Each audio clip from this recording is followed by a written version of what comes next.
इससे पहले हम लोग देख चुके हैं फाइवर का केस स्टडी और प्लस हम लोग देख चुके हैं freelancer.com का हम लोगों ने देख लिया केस स्टडी। आज का जो हमारा वीडियो है इसमें बात करने वाले हैं अपवर्क प्रोजेक्ट केस स्टडी के बारे में। इसमें हमारा 3 पार्ट होगा। एक हमारा पहला स्टेज में आएगा हम लोगों ने कैसे प्रोजेक्ट को सिलेक्ट किया, कैसे हम लोगों ने प्रोजेक्ट को बिल्ड किया, और सेकंड पार्ट में हम देखेंगे कि मैंने उस प्रोजेक्ट के लिए कितना कोड दिया, मैंने क्या उसका डेडलाइन दिया, और तीसरे पार्ट में देखेंगे हम लोगों ने कितना अर्निंग किया। तो चलते शुरू करते हैं।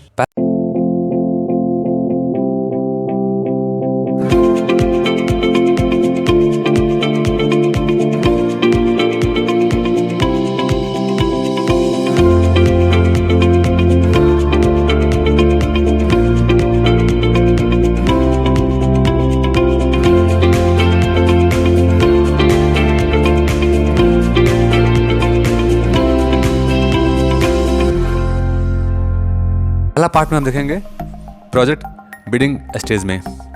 तो देखते हैं क्या हमारा रिक्वायरमेंट है प्रोजेक्ट का। सबसे पहले रिक्वायरमेंट समझते हैं हमारा प्रोजेक्ट का। ये हमारा एक तरह का सोलर स्ट्रीट लाइट ऑप्टिमाइजेशन है। इसमें हम क्या करते हैं कि हमें एक सोलर स्ट्रीट लाइट को डिजाइन करना है, उसका स्ट्रक्चर को, ठीक है। इसमें हमें आप थोड़ा सा चाहो तो उसको आप वीडियो को पॉज करके आप थोड़ा पढ़ लेना आप, ताकि आपको ज़्यादा आइडिया मिल जाएगा। ये प्रोजेक्ट उन लोग के लिए है जिनका बैकग्राउंड मैकेनिकल इंजीनियरिंग का है, जो लोग 3D मॉडलिंग का काम जानते हैं, जो लोग प्रोडक्ट डिजाइन कर सकते हैं, उनके लिए काफ़ी अच्छा ये होने वाला है प्रोजेक्ट। इसमें हमें सोलर LED स्ट्रीट लाइट का हमें डिज़ाइन करना है। आप इसमें थोड़ा सा पढ़ लेना। जैसे आप देख रहोगे इसमें क्या क्या रिक्वायरमेंट दिया हुआ है। क्लाइंट ने हमें ऑलरेडी सॉलिडवर्क्स का फाइल दिया है। आप देखो, मैं जहाँ मैं ले आ रहा कर्सर, यहाँ पे देखो आप, I have already attach the SolidWorks file for your reference but it's just design, we need to put into the real production reality, so please make the design for the production availability for the structure। अब इसमें client ये कर रहा है कि उसके पास already design है SolidWorks का, वो चाहता है इसमें कुछ मॉडिफिकेशन कर सके हम लोग, ताकि वे रियल टाइम में उसका प्रोडक्शन हो सके। तो आप समझ रहे हो कि इसमें हमारा रिक्वायरमेंट क्या है। हमें ऑप्टिमाइज़ करना है डिज़ाइन को। डिज़ाइन ऑलरेडी हमारे पास है, कैड फाइल में हमारे पास ऑलरेडी फाइल है जो क्लाइंट ने हमें दिया है। उसका रिक्वायरमेंट है कि हमें सिर्फ डिज़ाइन को ऑप्टिमाइज़ करना है ताकि वे रियल टाइम में उसका प्रोडक्शन हो सके, ठीक है। अब देख लेते हैं हमारा क्लाइंट का क्या हिस्ट्री है, क्या उसका बैकग्राउंड है। इससे पहले समझते हैं कि हमें इसके लिए क्या क्या स्किल चाहिए। और आपको मैं 2 चीज़ यहाँ बहुत इंपॉर्टेंट बताने वाला हूँ अपवर्क में, खासकर कि यहाँ पे बहुत इंपॉर्टेंट मैटर करता है। जब आप अपवर्क पे कोई बिल्डिंग कर रहे हो, कोई प्रोजेक्ट पे काम करना चाह रहे हो, या फिर कोई प्रोजेक्ट को अप्लाई कर रहे हो, तो आपको यहाँ देखना होगा कि स्किल तो पता होगा, मैंने पहले ही बताया था वीडियो में कि स्किल क्या होता है, कौन कौन सा स्किल की मदद से आप ड्राइंग कर सकते हैं, या फिर 3D मॉडलिंग कर सकते हैं, या फिर कौन कौन सा स्किल लगेगा उस पार्टिकुलर प्रोजेक्ट में। इसके अलावा देखो यहाँ पर कि प्रेफर्ड क्वालिफिकेशन है। इसमें क्या होता है कि क्लाइंट चाहता है कि ये प्रोजेक्ट वही लोग अप्लाई करें जिनका जॉब स्कोर रेट 90% हो। उससे कम का होगा तो वे इस प्रोजेक्ट को अप्लाई ना करें। आप देखोगे यहाँ पे दिखा रहा है रेड मार्क, यहाँ पे दिखा रहा है रेड मार्क। इसका मतलब क्या है कि इस प्रोजेक्ट के लिए मैं एलिजिबल नहीं हूँ, फिर भी मैंने इसके लिए अप्लाई किया था। यहाँ पे क्लाइंट का रिक्वायरमेंट स्ट्रेट फॉरवर्ड है।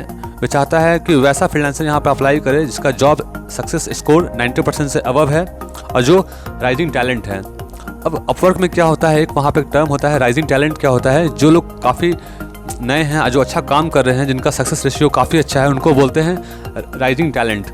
तो अगर आप राइजिंग टैलेंट है तभी आप इस प्रोजेक्ट को अप्लाई कर सकते हैं। लेकिन मेरे केस में ना तो मैं यहाँ पर राइजिंग टैलेंट हूँ, ना तो यहाँ मेरा जॉब सक्सेस स्कोर 90% है, फिर भी मैंने इस जॉब को अप्लाई किया था। इसके अलावा आप देखो यहाँ पे लिखा हुआ है एक्टिविटी ऑन दिस जॉब। मतलब क्या है, इस प्रोजेक्ट पे क्या क्या काम हो रहा है। आप देखो यहाँ पर 2 लोग को ऑलरेडी हायर कर लिया गया है।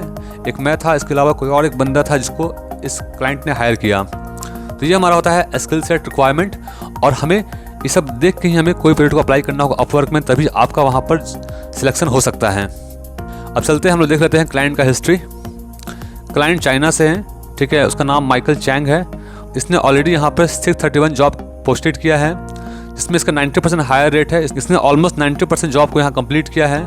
इसने $30,000 अभी तक यहाँ पे स्पेंड किया है और 768 लोगों को हायर किया है। और अभी इसके पास 8 प्रोजेक्ट चल रहे हैं एक्टिव। तो ये आप देख रहे हो कि काफ़ी अच्छा क्लाइंट है, काफ़ी जेन्युइन क्लाइंट लग रहा है। और इसने आवरली बेसिस पे लोगों को पे किया है। इसका रेट है $2.17 पर आवर। तो ये ऑलमोस्ट 3,479 आवर्स पर काम करवा चुका है फ्रीलांसर से। काफ़ी ट्रस्टवर्दी क्लाइंट है यहाँ पर। और आप देखोगे इसके पास ऑलमोस्ट 657 रिव्यूज़ हैं। तो आप समझ सकते हो कितना बड़ा क्लाइंट है और कितना ट्रस्टवर्दी है। तो ये सब बहुत इंपॉर्टेंट होता है किसी भी प्रोजेक्ट में अगर आप अप्लाई करना चाहते हो। तो जब भी आप कोई प्रोजेक्ट पर अप्लाई करो, खासकर अपवर्क पे, तो आप देख लो कि हमारा क्लाइंट का क्या इन्फॉर्मेशन है, वे क्लाइंट कहाँ से है, उसने कितने जॉब पोस्ट किए हैं, उसने कितना स्पेंड किया है अभी तक मनी, उसका आवरली रेट क्या है, उसके पास कितने रिव्यूज़ हैं। इसके अलावा भी आप चाहो तो इसका पेमेंट हिस्ट्री देख सकते हो। ऑलरेडी इसने अभी तक पिंटरेस्ट के लिए लोगों को हायर किया है, लिंक्डइन के लिए हायर किया है, LinkedIn account management, Pinterest account management, Twitter account management, इसने इस तीनों जॉब के लिए भी लोगों को हायर किया है और इसने $60 पे किया है। अब मैंने इस प्रोजेक्ट को अप्लाई किया था तो उसके लिए मैंने एज ए पोर्टफोलियो क्या भेजा था, हम लोगों ने क्या प्रपोजल भेजा था। तो सिंपल सा बात है, जब भी आपको इस तरह के आते हैं प्रोजेक्ट तो आपको उसी के रेलेवेंट आपको पोर्टफोलियो भेजना होगा। अगर आपका रिक्वायरमेंट स्ट्रीट लाइट का प्रोजेक्ट है तो आपको उसी के रेलेवेंट आपको कोई पोर्टफोलियो बनाना होगा, पोर्टफोलियो को सबमिट करना होगा और आपका प्रपोजल हमेशा अपने पोर्टफोलियो के रेलेवेंट होना चाहिए। जनरली ऐसे प्रोजेक्ट 2 वीक में हो जाते हैं, लेकिन इस पार्टिकुलर केस में क्लाइंट ने हमें 40 डेज़ का टाइम दिया था, जिसको आप आराम से आप कर सकते हो। 14 डेज़ काफ़ी होता है ऐसे प्रोजेक्ट के लिए। तो आप देख रहे होगे कि पहले पार्ट में हम लोगों ने देखा कि हम लोगों ने कौन सा प्रोजेक्ट को पिक किया है, हमने कैसे वहाँ पोर्टफोलियो डाला है, कैसे हम लोगों ने बिजनेस प्रपोजल वहाँ सबमिट किया है और क्लाइंट का हिस्ट्री क्या है। आई होप आपको ये वीडियो अच्छा लगा होगा।